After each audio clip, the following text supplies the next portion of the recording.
Welcome to Slippery Rock Sports Forum. I'm Madeline Williams, and tonight I have Tim Durr, Zach Smith, and Bill Kostkas alongside me. Since we haven't had a show in a few weeks, we will be touching on one or two older topics, then getting to more recent issues. Let's get things started.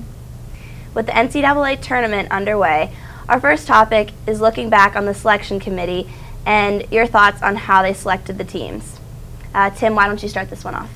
Well, first off, I just want to say that whenever they made the selection and everything, I thought that teams like Alabama, Virginia Tech, Georgia, Boston College, they really got robbed out of getting their chance to get in the tournament. But then you see teams like VCU who did get in. Well, VCU's made a run to the Sweet 16 now, so you really can't say too much about them. I mean, they probably really didn't deserve to be in the field in the first place, but now they've made a run and they're in the Sweet 16. So more power to them, but still Virginia Tech should have been in the tournament, Alabama, like I said, Georgia. And I understand why they can't put all those teams in there, just because they want a nice mix of, the mid-major teams, and then you have, you don't want to put all these top-tier teams in there from the ACC, SEC, Big East, Big Ten, stuff like that. So they have to put in these teams from, like, the Mountain West and other, conferences like that, just to kind of even out the field. So I understand why they do that. And saying that, I mean, just the committee in general, though, just how they put everything together, it just with this new 68-team format, the two playing games and everything, I just not a big fan of that situation. But that wasn't that committee who selected that. Yeah, I mean, you basically started off perfectly, hit the nail on the head with everything that you really said. That what my real issue was not with necessarily who was in, who was out. I mean, obviously you can make that argument, but was the way that they formatted the bracket. I felt that the Southeast is very weak this year. But as you were saying with, mixing the mid-majors, top-tier conferences, I think that's important for March Madness. That's like the Cinderella team's the staple of March Madness. I mean, we have two 11s that I believe two 11s that are still in it. So, and that's a huge selling point for, March Madness, and it has been for years, the Cinderella story. So I think just the structure and, as you said, the format of where some of the teams were placed was a bit iffy for me.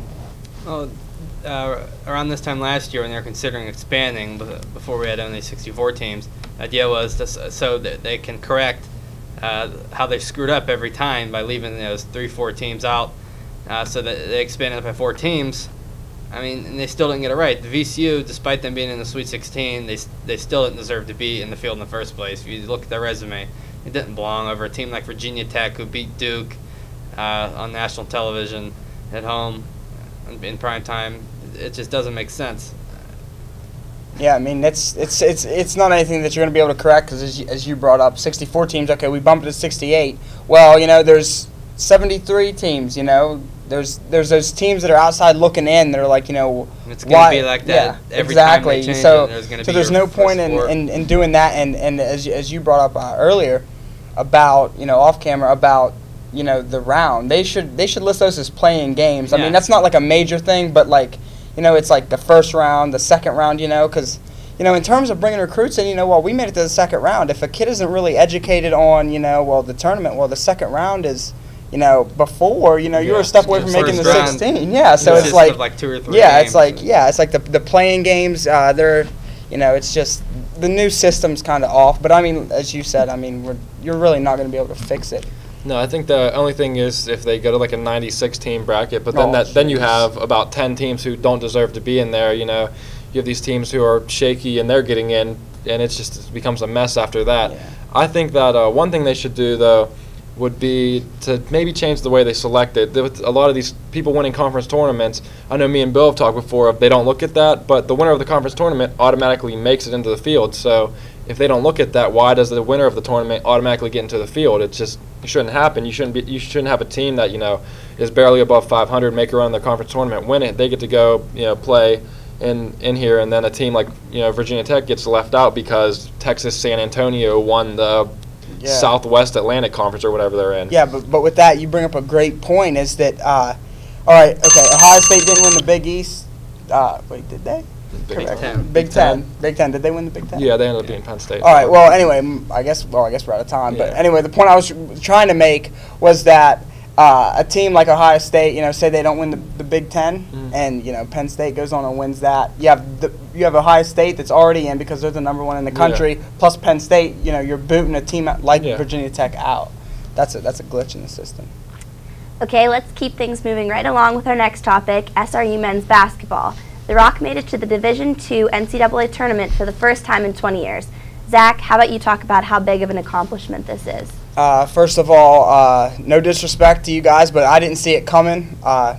We talked about it earlier in the, as we were coming into the season about, us, most of us. I know that I figured them being around the bottom tier of the PSEC, and they made a strong run, and this says a lot for their program. I was reading online about it.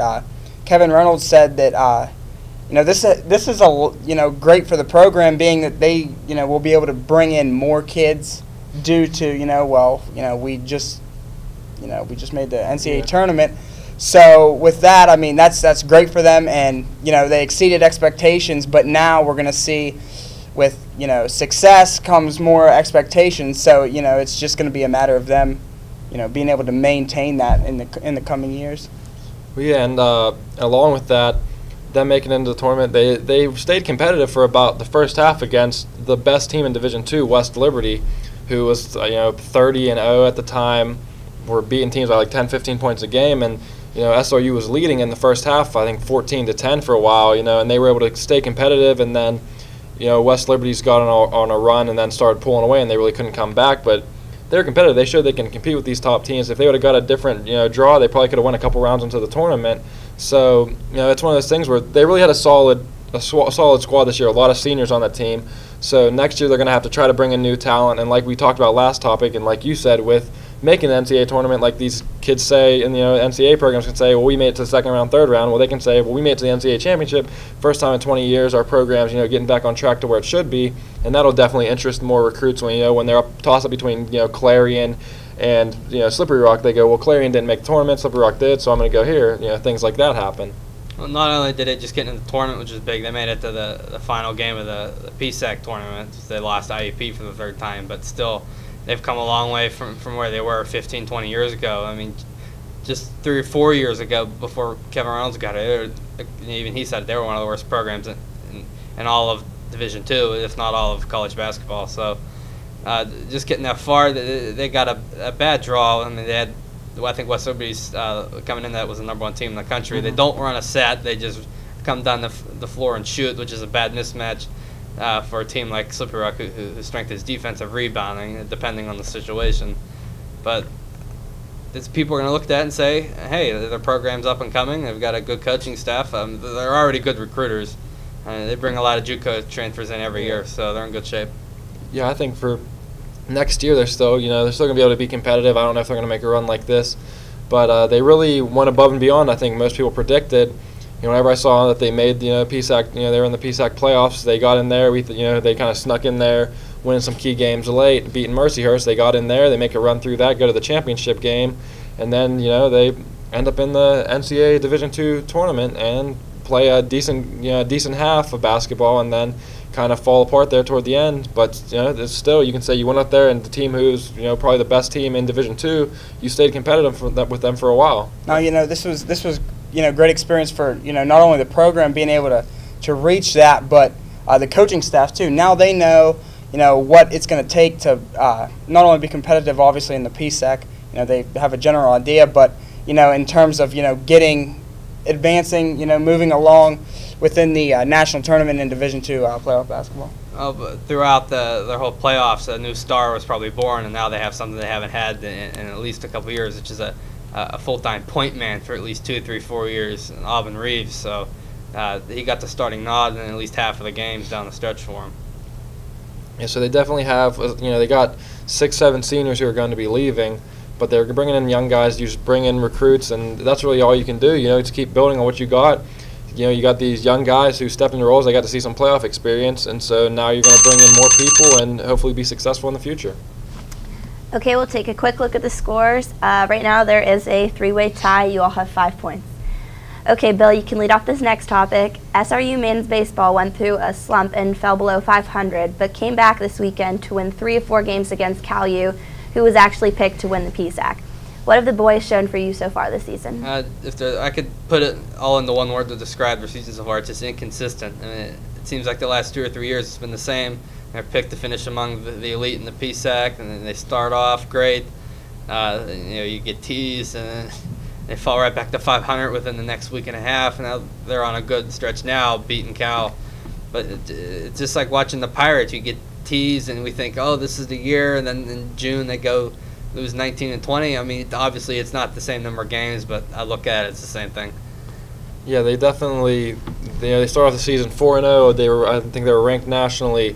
Everybody's talking about how competitive they're going to be. They're going to be the top team. They're going to be up there competing with Cal, and maybe they can be on their good days. But then they lost. They went 5-0 and then dropped. I think it was 6-0. Dropped 6-0, 5-0, and then they went to 7-7. So then they won these 2 games. I think they're back to 10-8 right now. But you have to be more consistent than that.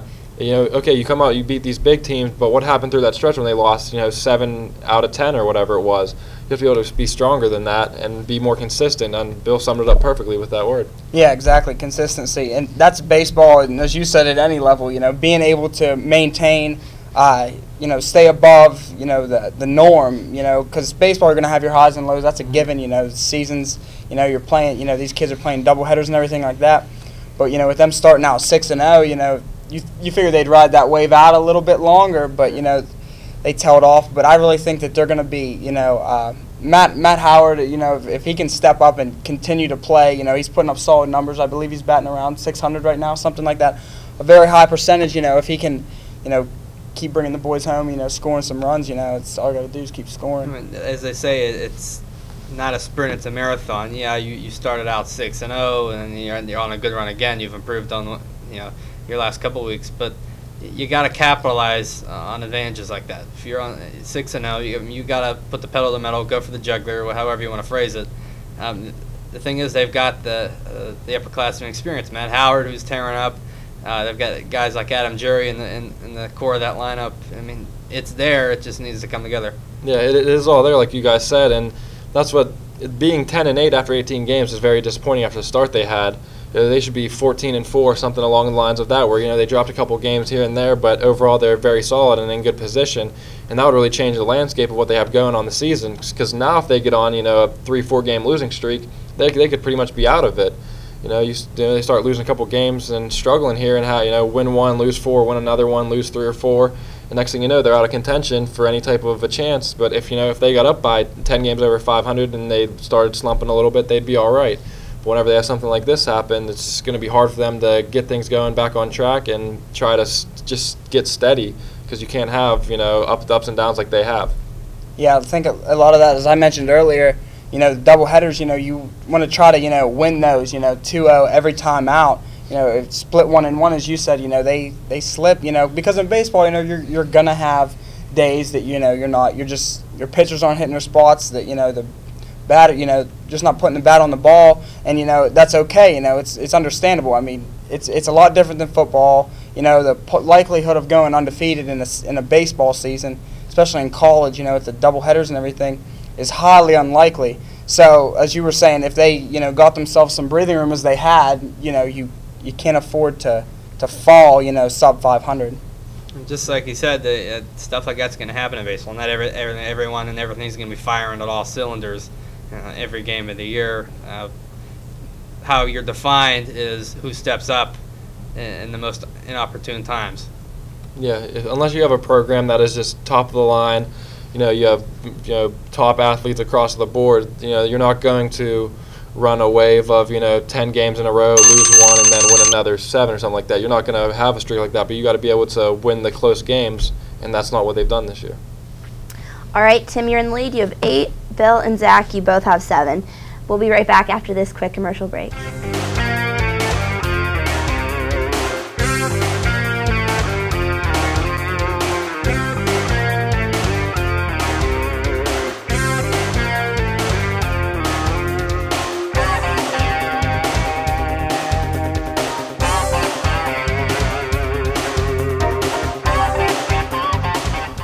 Welcome back to Slippery Rock Sports Forum. Once again, I'm Madeline Williams, and here are our final 3 topics of the night. The NFL has fallen into a lockout, and threats to the upcoming season now are becoming more real than they ever have before. Tim, do you think that we will have an NFL season for 2011? Well, I think we're probably going to have a season. I don't know exactly what's going to be going on between the players and the owners. It seems like there's not too much really happening with this situation. It's just the owners want more, the players don't want to give any more. Now we have the lawsuit and everything being filed by the players, so it's just a war right now, and the players are trying to get the season to be going on to have a 2011 NFL season.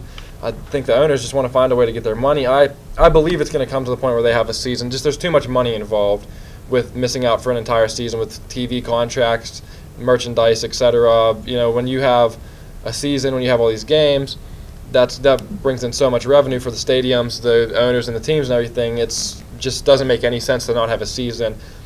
Even if the owners don't get their extra $1 million, $1 billion, whatever it is, if they don't get that, that's really shouldn't have an effect on it because you're going to be losing so much more money by not having a season at all.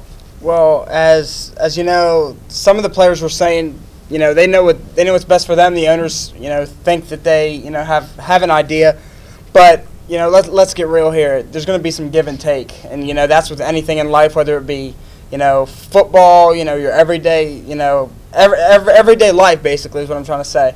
So with that, there's gonna be some give and take, and I think that as you said, money's a big issue, and if they could come to a decent compromise, it's not going to be exactly what you want, but you're going to see 75% of that.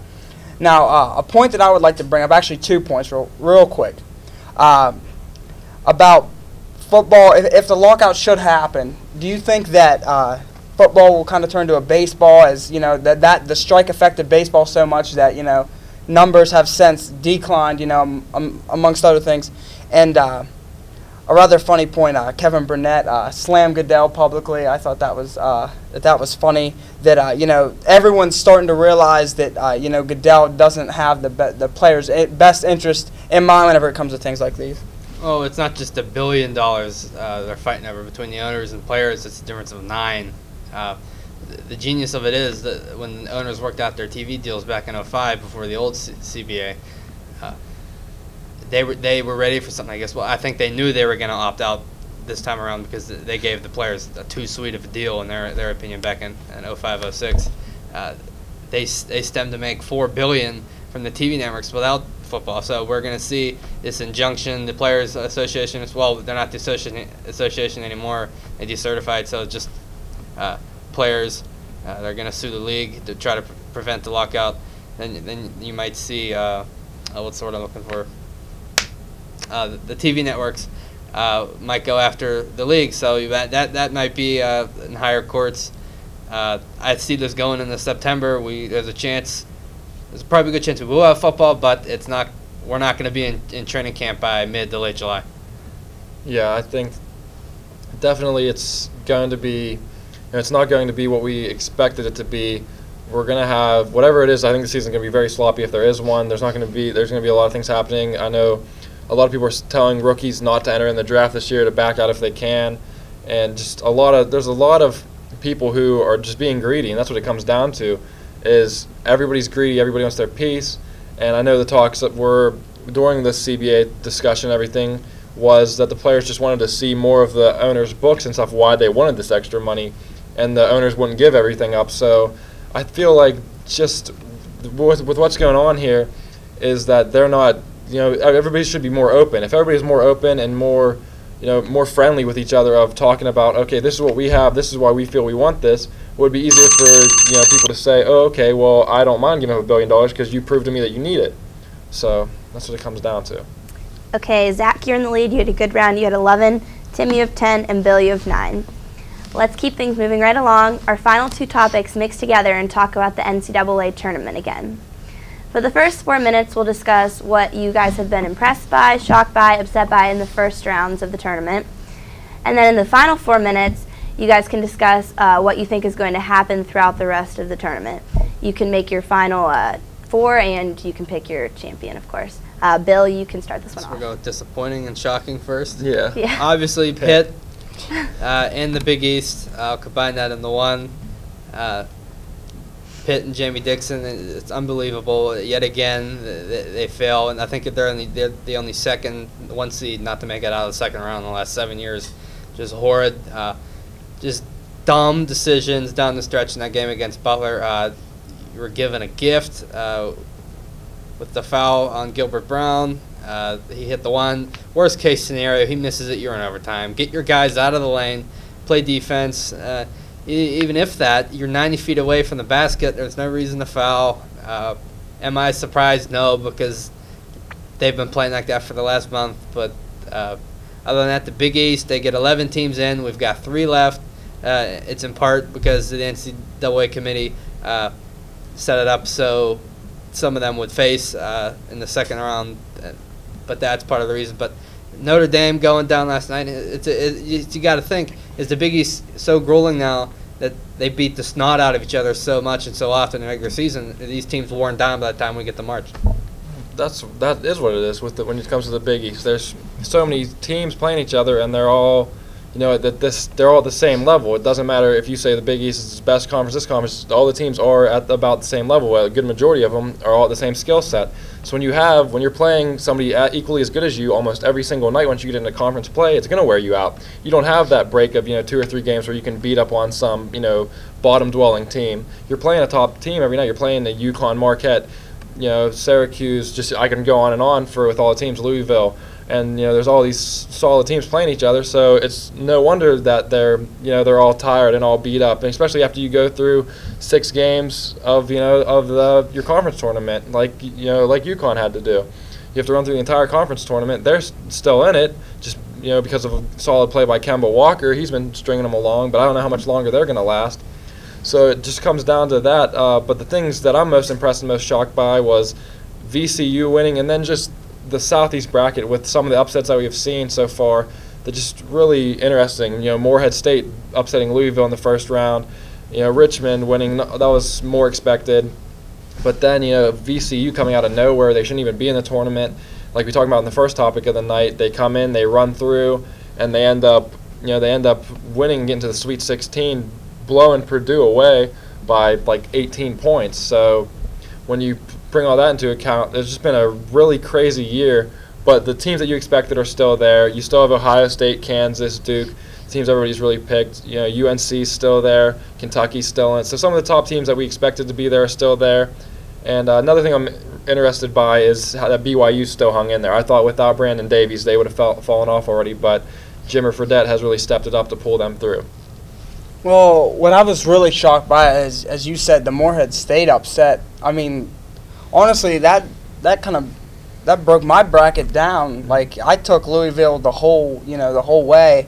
So with that said, I mean, that in itself was definitely unexpected, and the play by, as we were talking about earlier, some of the 11 seeds has been tremendous. Marquette, and as you've been bringing up all night, VCU. Just the play of some of these lower seeds. Now I don't know if that's because, as we were saying earlier, some of the Big East teams got higher seeds, and therefore some of the the 11 seeds are quality. Marquette's a quality team. Really can't say the same for VCU, as they were towing the line and getting in or whatever. But with that said, some quality teams have fell down to lower seeds, and I think that's why it's not really expected. If you go based off seeding, I mean it's been really shocking this year. Yeah, we'll just keep going and talk about that. One more point to touch on is that one thing with the bracket that I've noticed this year and was so tough when making my picks was just there's nobody that really jumped out this season. In past years, last year Duke was a pretty sure thing to the Final Four. A couple years before that, UNC ran the whole bracket. So it was a clear pick. 90% of people were picking UNC to win that bracket. This year it's Ohio State. Well, they got the toughest bracket. Kentucky could have beat them. Syracuse got upset, but that was some picks for some people to go. UNC also in that bracket. So just the brackets, there were some difficult brackets. I think really with the seeding, like a Syracuse UNC should have been that Southeast bracket to make that a little better, where you had just more variety spread out, because everybody's knocking each other off in Ohio State's bracket. So that's really ridiculous how it was set up.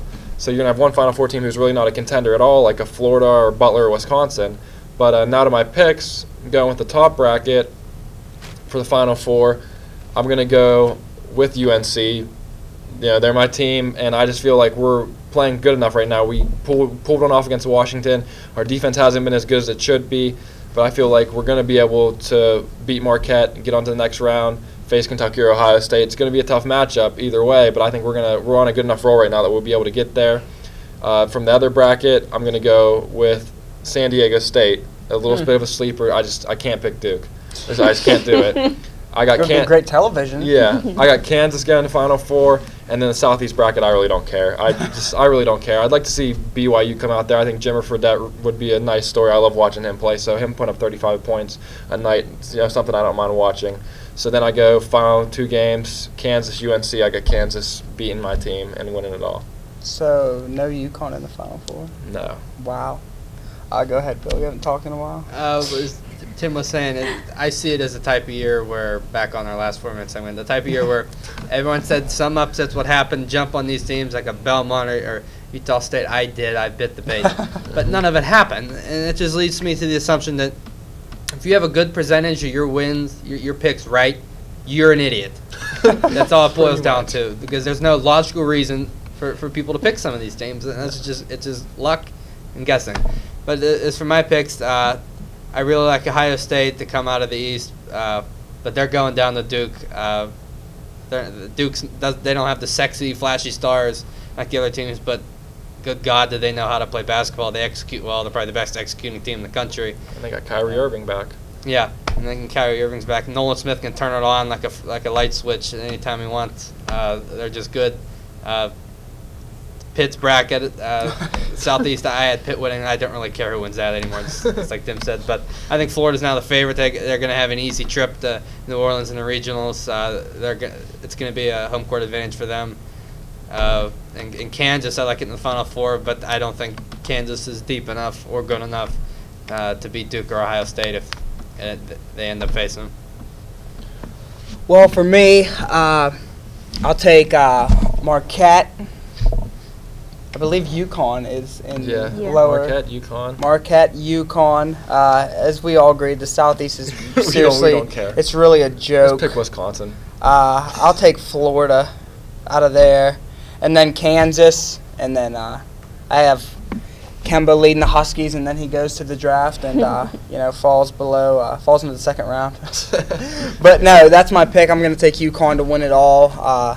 So all the Big East fans can rejoice and claim superior conference, the title of superior conference. Actually, that's a really great debate if you think about it, which conference, because the Big Ten's been represented decently well in this year too. The ACC had 4 teams. I think they've got more than the Big East now. Yeah, that's real interesting. Yeah, we only had 4 teams make it in. One was Clemson, who had to play a playing game, and then we had Florida State going and beating Notre Dame, and then we have Duke and UNC still in it. So solid all around for the ACC.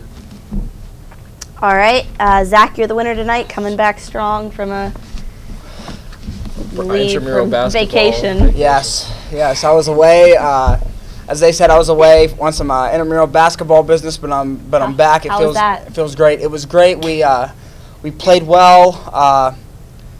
First round of the playoffs, we were ousted. So, it was great. I mean, I'm back. But what I would really like to touch on is the lockout and, how desperate, how strongly some people feel about, the season or not. Granted, it would be great to watch Chad Johnson play soccer, on live television, the MLS. But, and there's a lot of fantasy football players out there. I myself am a fantasy football player, and, it gives me something to do. I look forward to Sundays, and it seriously helps get me through the fall. And, every year I fall into the winter blues, so, and it helps get me through the winter months. So I demand the NFL to be played this season. I really hope that they're able to, make this thing happen and just, as I said in the argument that we had, there's going to be some give and take. So, give, don't take, and, we'll be playing football 2011, 2012. Go Texans. Thanks for watching Slippery Rock Sports Forum. Once again, congrats to Zach for his win. Good night, everyone.